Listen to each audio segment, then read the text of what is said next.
Alright.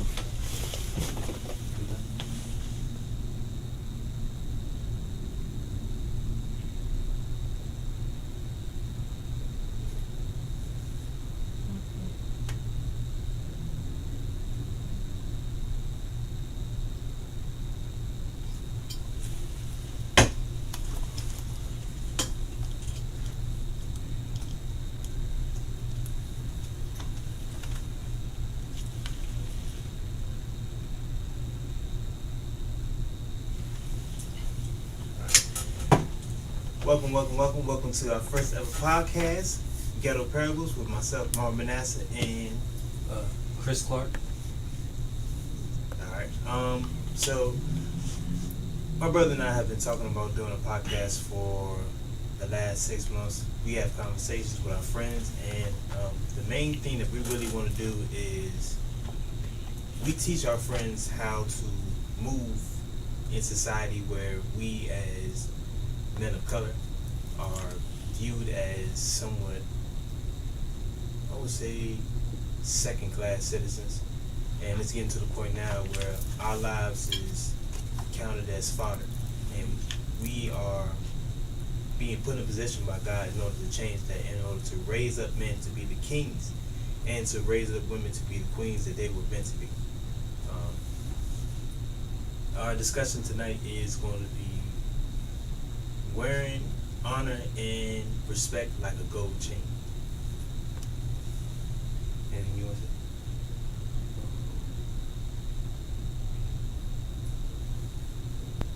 I'll probably say with honor and respect, especially in my generation, it counts for a lot.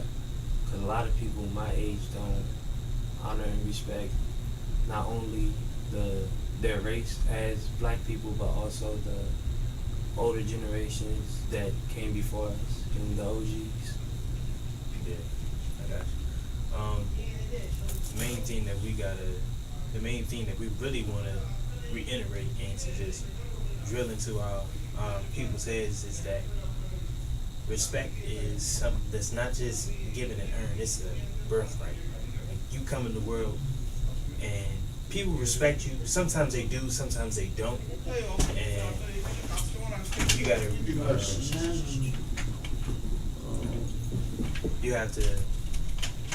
you have to sometimes make people respect you in certain situations. Other times it's just a given.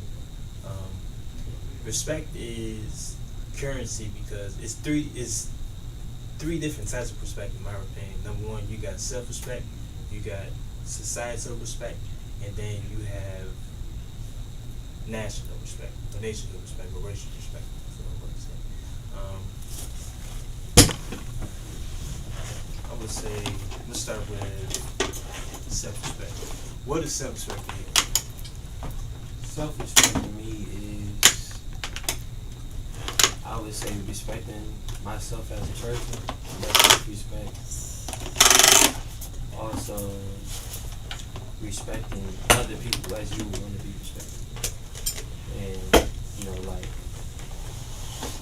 respecting it, just like, accepting yourself and loving yourself, but carrying yourself in, like, a correct manner, like the way you would want to be treated. Like with morals, move with morals and principles. I got you. So, another question you would be, what would you have a conversation with someone who doesn't know what self-respect is?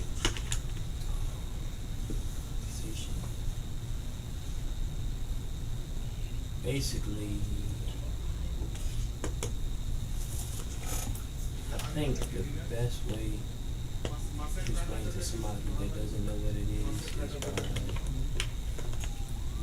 by, basically taking the time out of your day to explain to them and tell them how far respect can get you and your own personal experiences and where you haven't respect got you and how far it carried you as a person. I got you. So, in my perspective, the self-respect is, number one, you just understanding who you are and understanding your purpose and how you not allowing yourself or not allowing people to not allowing people to dictate how they're gonna treat you. Like if you enter a room and people don't really give you the type of respect you want, you gotta be like, okay, how you doing? You give a firm handshake or something like that. You make sure that your presence enters the room. Something. I mean, you know how like when we go places, like when we go different places, like people see us, and sometimes people either they drawn to our energy or they're negated by it and somewhat feel jealous of it. And there's no reason, because we wouldn't really hurt a fly unless we need to. Alright, so number 2, societal respect. What would societal respect, what does that mean to you? To me, societal respect is, one, I would say us as black people carrying ourselves a certain way in this generation and not allowing the labels and the targets that are put on our back to change us from moving like accordingly or moving with respect or being honorable or just being, carrying ourselves in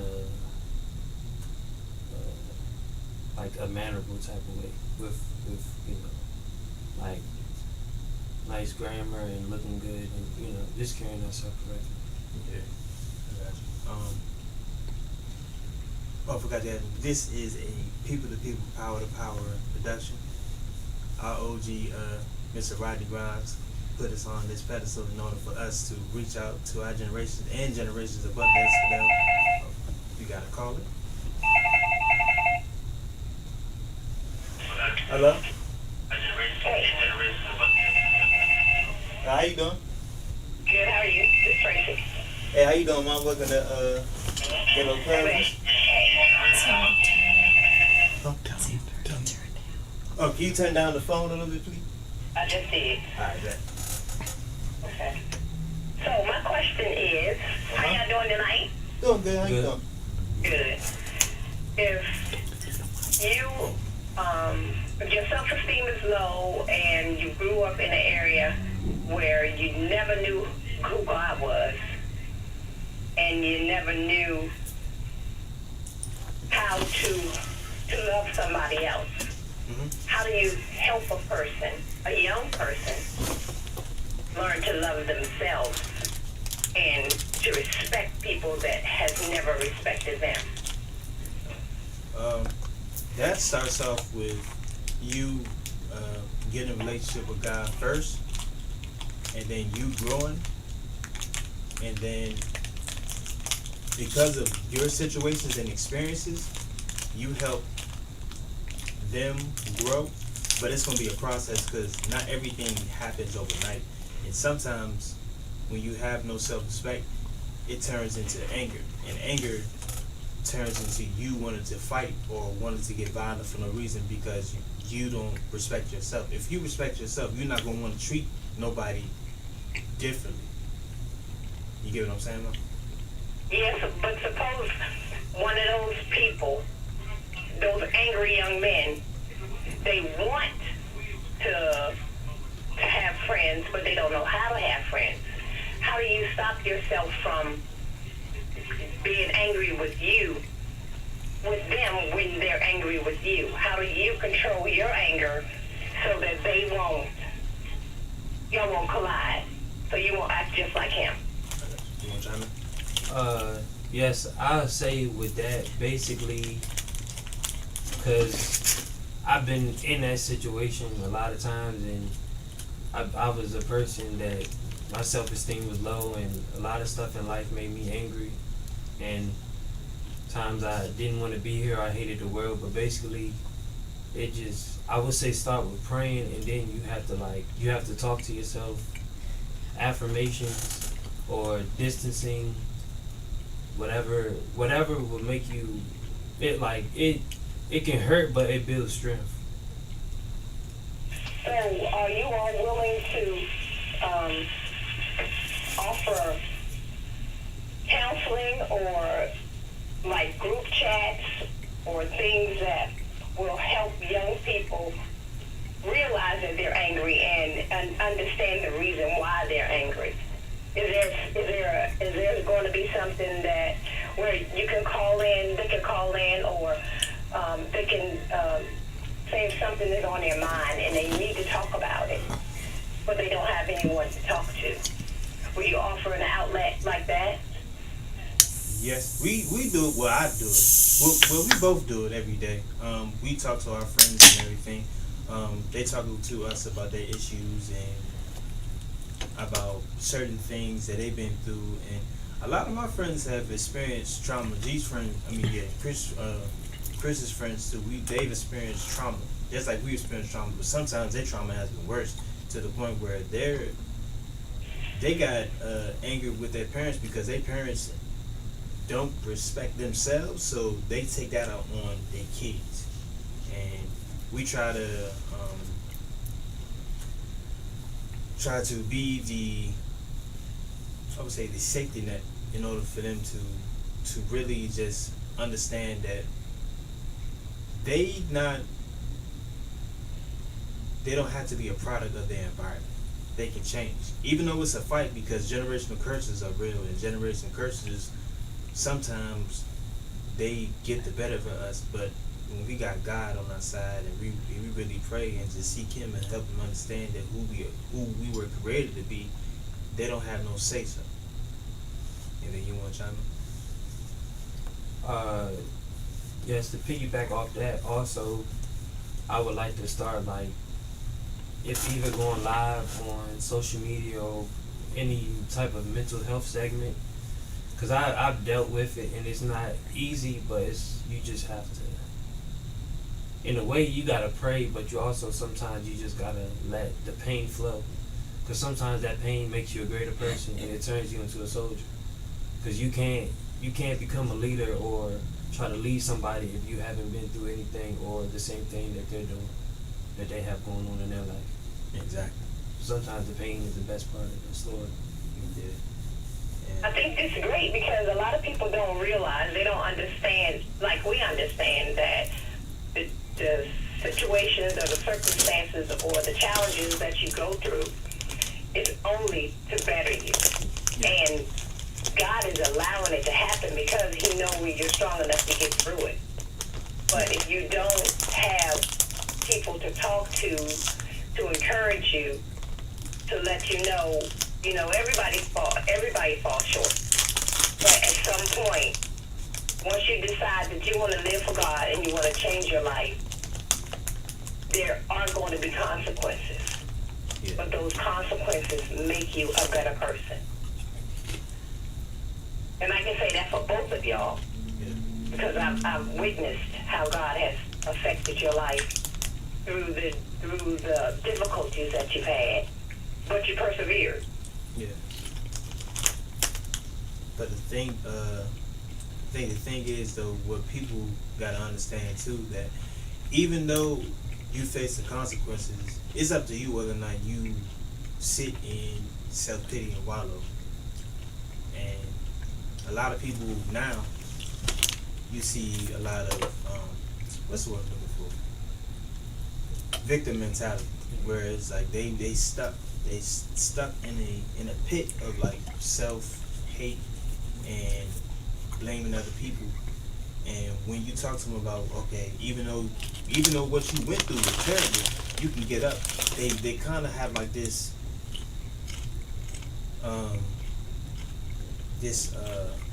self-defense mechanism where it's like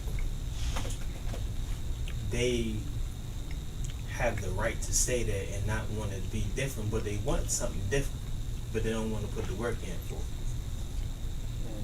I want to piggyback off that. I feel like a lot of people too, they want sympathy, or either they try to drown their sorrows in alcohol or drugs, but that's basically escaping reality. You gotta be strong enough to let it happen. Especially if you're still alive, that means that you can keep pushing.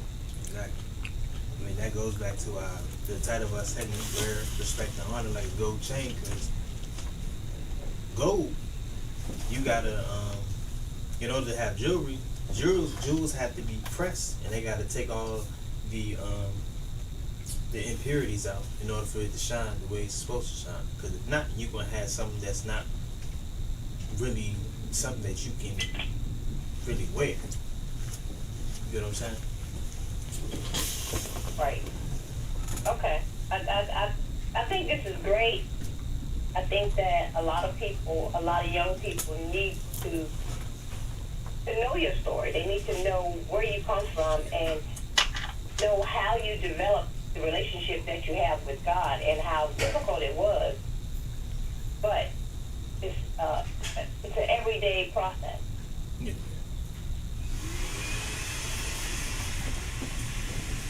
And that you have to have somebody to be able to talk to get free of the voices in your head. Yeah. That's constantly talking to you, telling you that you're not good enough, you're not strong enough, and nobody loves you. Yeah. Those are the angry people that's walking around hating themselves. Yeah. And because they hate themselves, they want to hate everybody else. They want everybody else to be in the same boat as them. Yeah. Well, we got another caller. I'm gonna click back over to you real quick. Hold on. Alright. Love you. Yes, how you doing? Welcome to Ghetto Parables. Hello?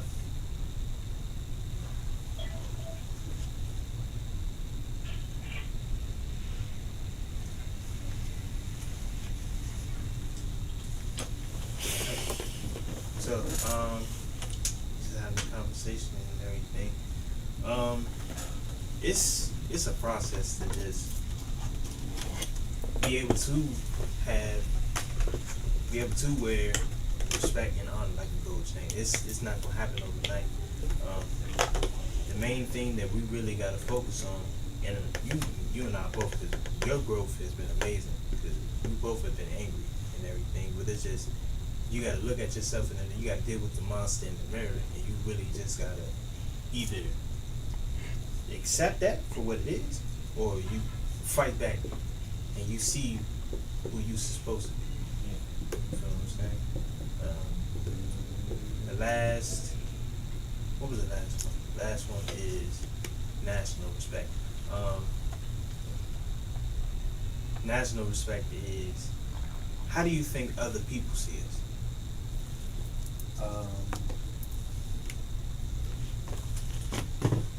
I feel like a lot of people, I feel like it's different. Like, some people see you as, because some people can see you as the person that you're supposed to be. Like, for instance, you cannot respect yourself or be living a certain type of lifestyle, but sometimes certain people have discernment and they can see you, like the good part of you, who you're supposed to be. Like, you have potential. Other people are going to see you as like a monster, thug, however they portray you, or how the rest of society, like, not only you as a person, but portrays the black society. Yeah, I got you. So my thing is, with national respect, we as a people have got a lot of work to do, because it's not just us, but our thing is that we allow it, because we allow certain groups of people to perpetuate stereotypes about us that put us in this category that's not all of us. And some of us, we basically make fun of each other who talk. If you talk proper, if you talk too proper, then they say you sound white, or you not from the hood, so you don't really count as black. But that experience is totally different. You don't have to be from the hood to have the skin color. I mean, don't get me wrong, not everybody is, like, not all skin folk is kinfolk, because we've had experiences where it's been people like us that hate us, like especially experience for general police officers, and it's not all of them, but it's been some that treated us worse than racists. Yeah. Also, yes, to piggyback off that, I've been in like a situation in my life where I was making the wrong choices and got in some trouble, and I found it weird how the black police officers treated me worse than the white ones. Surprisingly, that opened my eyes up to a lot. That's the thing that goes back to what we were saying before, self-hate. If you feel like you have to really drill into your head that what you look like is worse and you gotta adapt to something else, then you don't know you.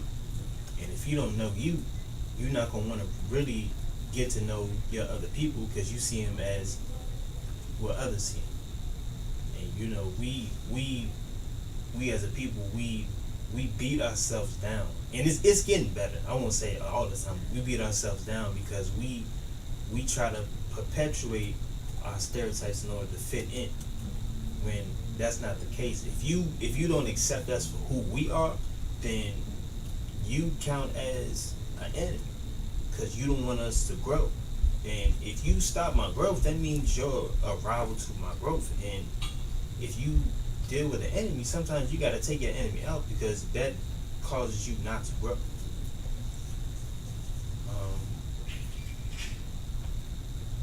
It's one of them things where we just gotta grow as a people. It's like I said, it's not overnight, and not everybody wants to grow. So it's important that we weed out who wants to grow and who's willing to put in the work to grow, whether or from the people who don't want to grow and want to keep you down to that level of just foods. One thing also I can say I've learned in life, even still being young, that change that you want and that you can't get mad when it's not happening if you're not changing within yourself. Right. I realize that you can't make people act like you act or move how you move and think like you think. It's up to you to want to grow and do better, even if it's sometimes means separating or doing it by yourself. At the end of the day, it's you working towards a better life for yourself and your future family. Exactly. So, what is the importance of sometimes separating from people? Why do you think that's important? Sometimes I feel like even like with your own family, like even like your blood that's related to you, they can want you to fall down more or stumble your progress more than a friend or like somebody that you just randomly meet in life. I feel like separation is really important, because sometimes it's certain people that you might know or that might be around you that will literally stop you for like the whole time of your life from getting to that next chapter or growing to be that person that you're supposed to be or getting promoted and rising up and elevated to the next level. Yeah, that makes sense. Separation is important to me too, because it weeds out who is really for you and who's not for you. When good stuff happens to you, when you get blessings and everything, and I've learned not to be vocal about it all the time. I just rather show it. You see how sometimes when something good happens to you, you see how people kind of fix their face up like, why is that happening to you? But when it happens to them, you cheer for them, and that's they want you to cheer for them. But when it happens to you, it can happen to anybody else but you. But when it happens to you, it's almost like it puts a bad taste in their mouth, and it shows like how we allow people who really don't have our best interests at heart in close proximity of us, and we turn a blind eye to it, because sometimes we think we can help people, but sometimes they got a butcher knife in they backhand ready to stab you at the most opportune time. What has been your experiences with just people say they're your friend, but they show otherwise? I want to say most of my experiences with that came from, I want to say, my own family members that I consider to be very close and best friends. I either tried to do something with my clothing business or get a job, and it seems as though when it's me getting promoted or if it's for something positive, it's like they put it on the back burner. It's in a way, it's like they don't want you to be like, you being the old you and messing up, struggling. They want you to continue to stay in that box, and they don't like when you elevate. But cause you so real and solid, when it's them, you cheer them. You the first person to say congratulations. But when it's your turn, it's like they're nowhere to be found. Exactly. But that goes back to what? Wearing respect and honor like a gold chain.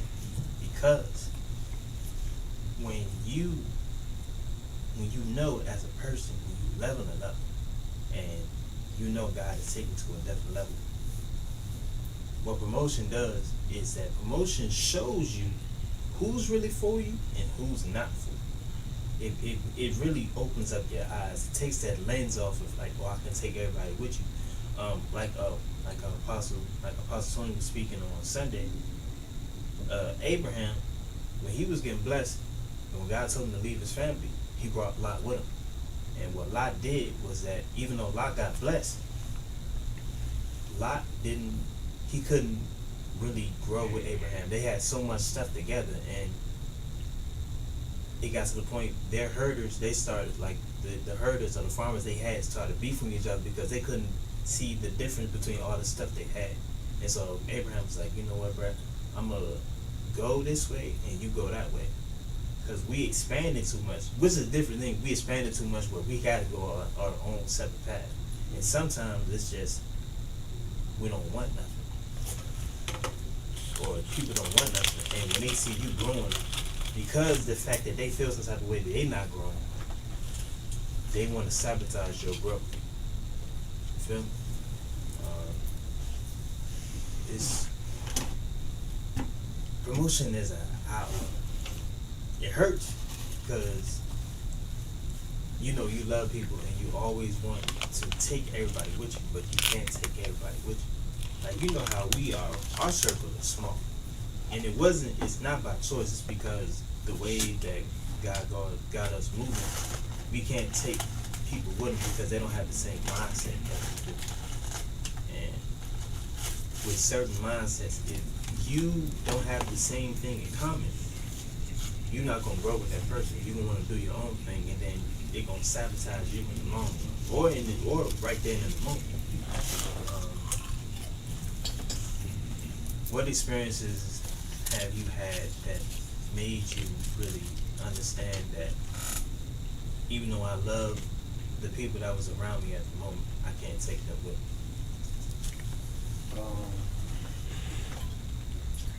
I want to say, for instance, real life situations where it was either times where I was down or I was struggling or needed a helping hand, and I noticed the difference how I would move with certain people I know and the way they would treat it when it's me. It's like kind of like a fake love situation, like acting as though they're there but tossing it to the side. And basically that showed me because even when you're growing and you're elevating, you're still going to have times where it's like it's struggles or it's bad times, but the people that's there are the people that you keep with you and take with you, like the people that you don't even have to call, you don't even have to text, and they're there, and they're the first ones to hit you up and be like, even the ones that just like, I just want to say text you or call your phone and check on you, see if you're doing fine, how your day is. I feel like those are people that'll be with you in the long run. Yeah. I do want to do a little, what's it called, U-turn. God just put on my heart. what do you think about men having self-respect for themselves and how society kind of deems that as foolish? Like, you elaborate on that? Let's say, for example, like, we get told by, like, older people, oh, if you gotta, like, chase after, like, women and kind of beg and plead when now, because people been heartbroken before, they don't really want to date no more. And it's like, if you don't want to put in the effort that I did, or the effort for me trying to pursue you, instead of you, like, instead of me, like, chasing after you, we wanted to be equal. You feel me? Something like that.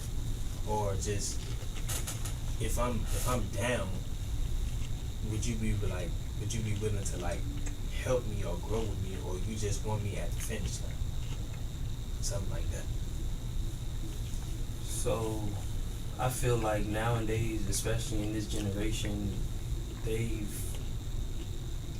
pushed the narrative as to, also with social media, you have to be on a certain level or have a certain type of money to basically fit in with the rest of the world. Or you have to be living or dressing or looking a certain type of way to fit in with the rest of the world, instead of having morals and principles and, like, starting from scratch, basically getting out the mud, like starting from the bottom and working your way up. Social media has pushed the point to, like, where you either have to talk like this or have this type of car or have this much money, or it's like you're pushed to the side.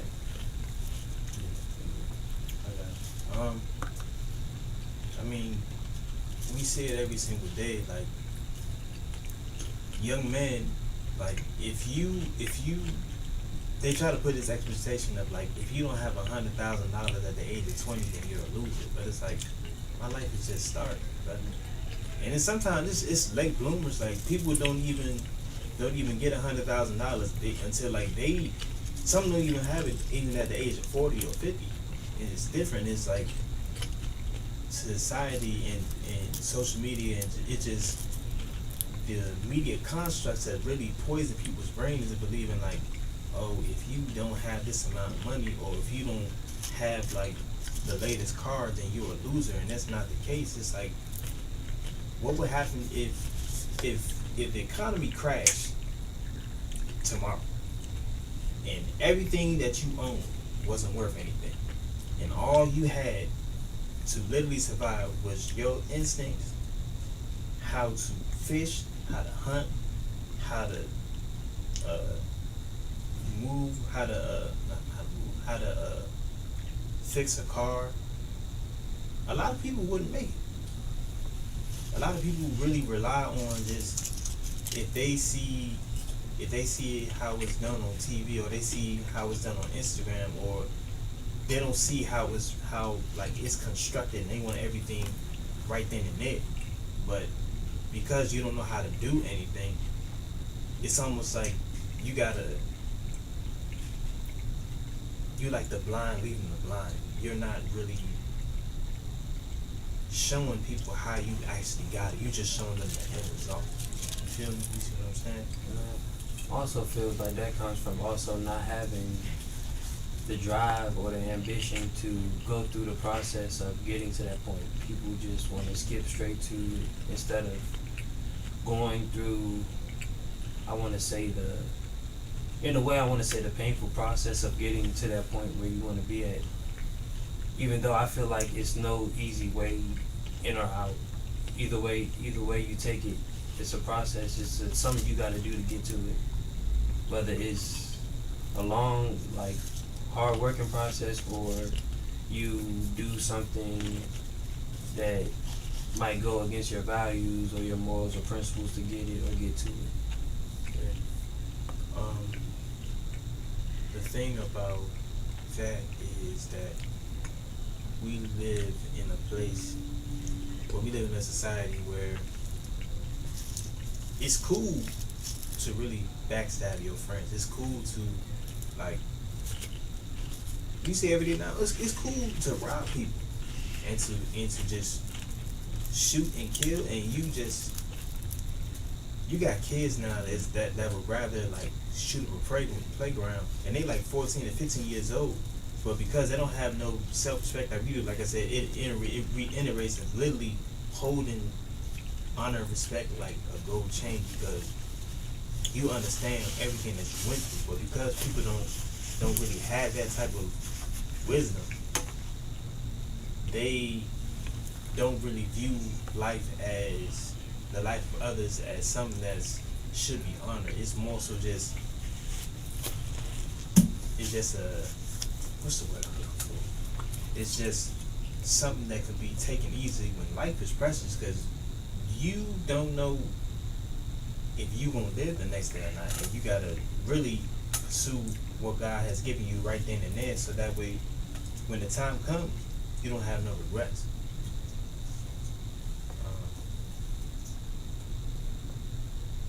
It's so much I want to talk about. Sometimes, like, my brain is like not moving the way I want to at the same time. Anything you want to talk about relating to this subject? To piggyback off of what you were just saying, I feel like in this generation now, a lot of people's mindset or mentality is a dog eat dog world, basically. Like, I wouldn't say in a way getting how you live, but if you weren't brought up on morals and principles, then, and if you don't cherish your life, because you don't have that guidance and nobody ever talked to you about it, then basically you won't value and cherish other people's lives. Like, I believe in doing what I gotta do to protect myself and my family, but also as well, I don't believe in taking a civilian or innocent person's life, or somebody that you see have something going for themselves or have nothing to do with any type of wrongdoing, or somebody you see playing with their kids and family, or even kids. I see that you should cherish your lives more, like it's more it's just sacred to me, pretty much. Yeah, I feel you.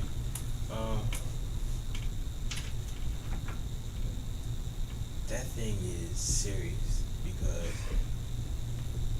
well, two things. Number one, you got older generations, because they don't have no self-respect and because they don't believe in no honor. You teaching people, if you see your enemy, even if they with kids, even if they with they spouse, you get them. And you got others who actually grew up in a time where you wasn't supposed to come after no kids or no women or no children. You weren't supposed to touch them. Like, if you saw your enemy right there and they was with their family, you let them go to the next day. But now it's like you want to kill everybody. Like I said, it's a lack of respect, and it's a lack of honor that literally is driving society, and it's gonna get to the point where it's gonna be people trying to devour one another because they don't care about the importance or the preciousness of human life, and it's like life is just wasted. And people don't believe in, not everybody, but a lot of people don't believe in being held accountable. What is the importance of being held accountable to you? Like, why is that important to you? I want to say the importance of being held accountable goes a long way, because how I was raised and just being so real and solid, I feel like my lifestyle is a part of life too. Whatever you do, or if somebody that's up under you, if you taught them a certain way, or if you said something to them, or just how you carry yourself, if you mess up or there's any wrongdoings, you should hold yourself accountable because you were the one that did it. Alright, you got a caller? Thank you for chiming in to Ghetto Parables. Hello. Hello, how you doing? All right, how you doing? I'm just listening to you, two young gentlemen, and I just wanted to ask you a couple of questions. Uh, so, what's the problem with the young race right now, in that they are so out of control?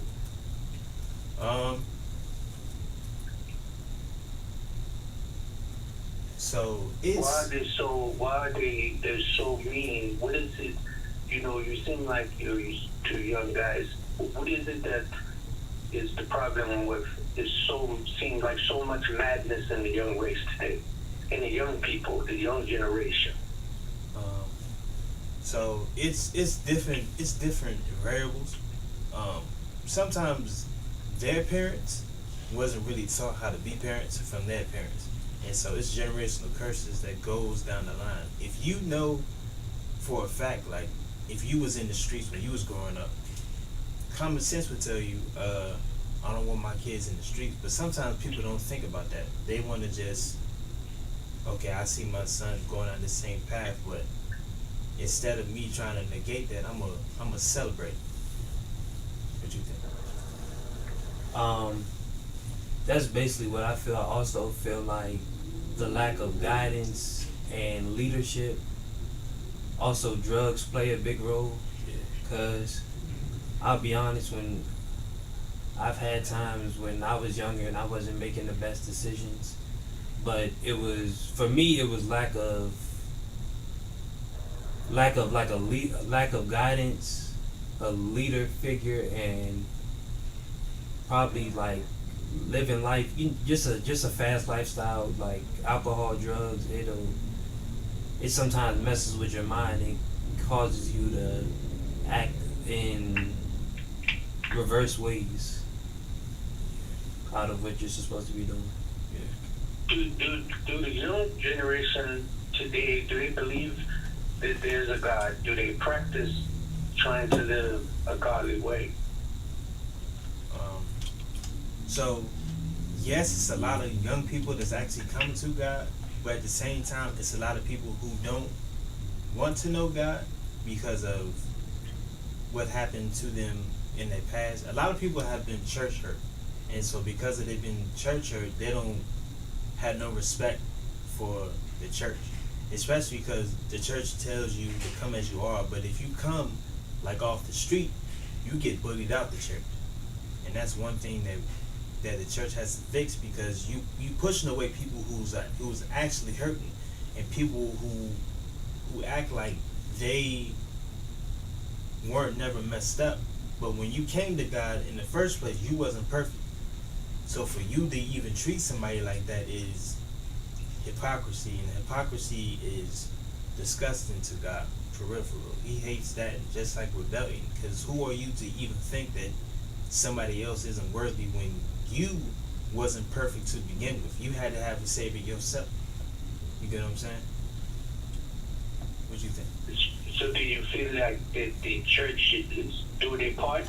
Do you feel like the church is helping you? And do you feel like that we, the older generation, that we left you without any guidance? What you think? I actually, like, I believe that my generation, the way they act, it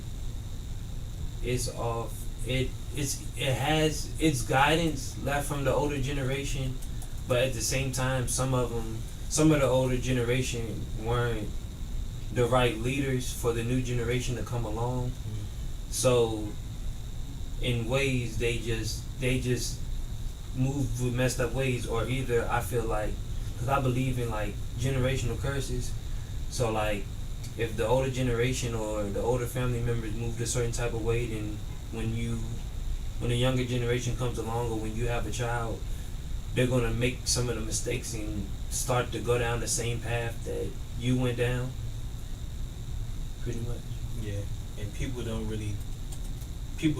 Some people don't want to take accountability for it. I feel like that's where also the accountability comes into, because you can't get mad or sad at it when the younger generation starts doing that if you aren't going to hold yourself accountable, or if you wasn't a positive leader or role model in their lives, pretty much. I would like to ask you one more question, and I'm going to leave you with this. How are the younger generation dealing with the politics of this country? Do they take it serious? Do they take the voting serious? Are they aware of what's going on in the Congress and in the area of the lawmaking and the judicial system? It's a lot of people. Well, I've met a couple of my friends that I know are into politics. Myself personally, I have I wouldn't say a dislike, but I have a love-hate relationship with politics, because I've seen how the policies that have been passed that don't really benefit me, or sweep my people underneath the rug and do stuff that actually hinders or really tries to destroy parts of my community that it should be more sewed into it, but rather they try to take it away. It's been stuff where young people, it's movements that young people take a part of, but because of certain things, they try to rebel against it because it doesn't really affect them in a positive manner. And I understand they want to fight back, but at the same time, some stuff that they do isn't beneficial.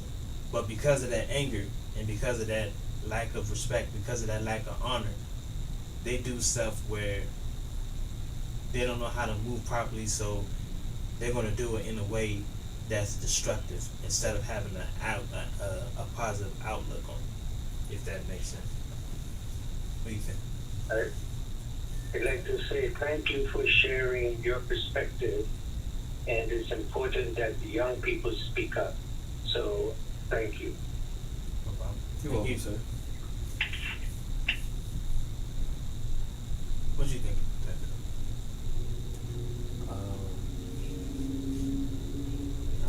No, the only reason I'm asking is because, like, if you didn't know, we are 10 years apart. So I'm 32 and he's 22.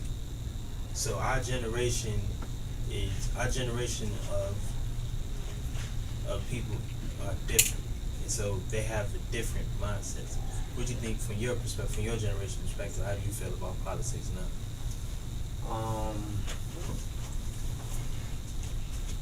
Well, I want to say, I feel like politics are very important. Me myself personally, I wasn't making it as big of a deal or as important in life as I should, because I basically felt like it didn't have anything to do with me, because what I see on the news happening with my people, and if I see the jail system and just how they treat us, and they treat us like animals. And then I also see how corrupted like America and the government could be. But I realized that now that's why it's so important to have a positive and a right leader with the right mind to be able to guide and move a whole country. And I also realized it's not an easy task for the president or the vice president to basically be in control of the whole country, basically to call the shots and make rules. And like I said, my perspective is I got a love-hate relationship with it, because of it's stuff that, even though like they've done good stuff in order to benefit us, it's a lot of stuff that they've done that has hindered us or outright tried to destroy us. They got laws now where they're actually allowing the sexualization of children, and how they're passing laws that if you try to stop your child from making a life-changing decision, you can go to jail for it.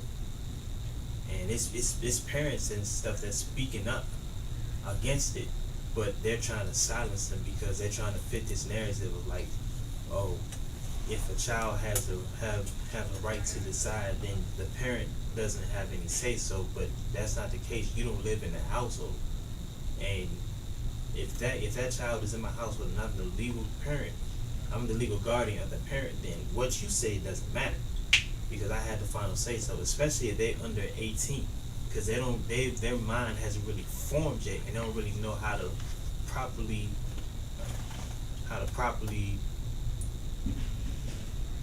make an intellectual decision without having without knowing the consequences. If you get what I'm saying, it's a lot of things that we have allowed to like get swept by because we wasn't really paying attention. Because social media, even though we don't want to admit it, it's a real big distraction, and they try to keep us in the path that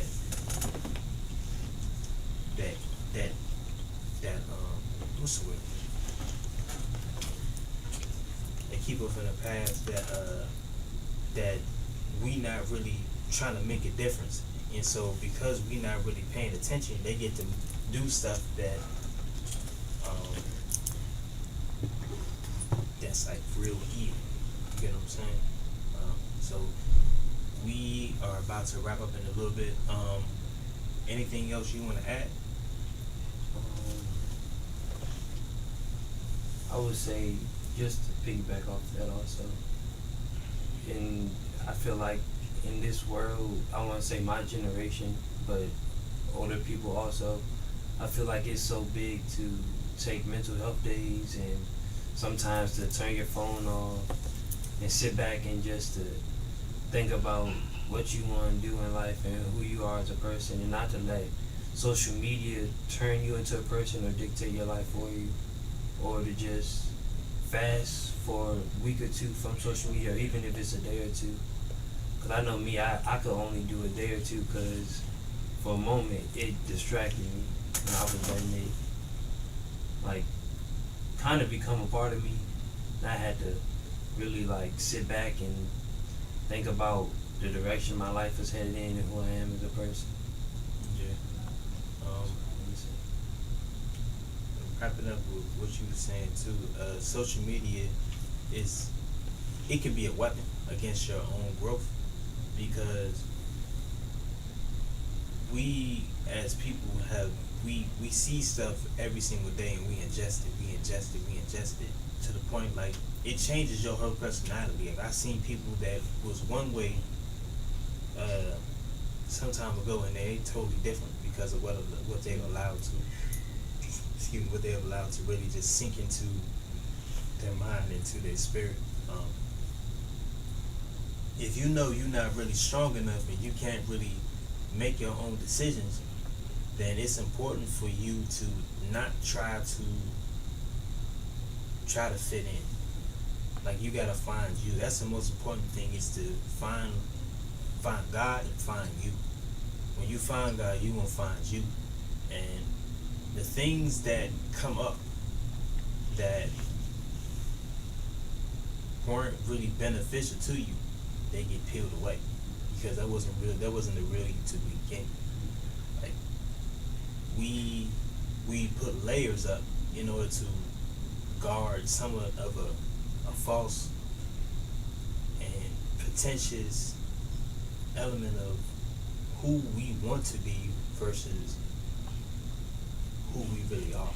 Because sometimes the real us isn't something that we want people to see, because the real us shows the pain, the depression, the suicidal thoughts, the lust, the drunkenness, the drug addiction. But instead of you just accepting you for you, you try to put up this front as if you're perfect, and you know you're not. That's like, it goes back to, like I said, wearing treating respect and honor like a gold chain, because once you go through your trials and your tribulation and you understand the true meaning behind respect and honor, you see the importance of why it's important that you walk a certain type of way, so that way you don't really fold, and you can take your experiences and you can help other people with them.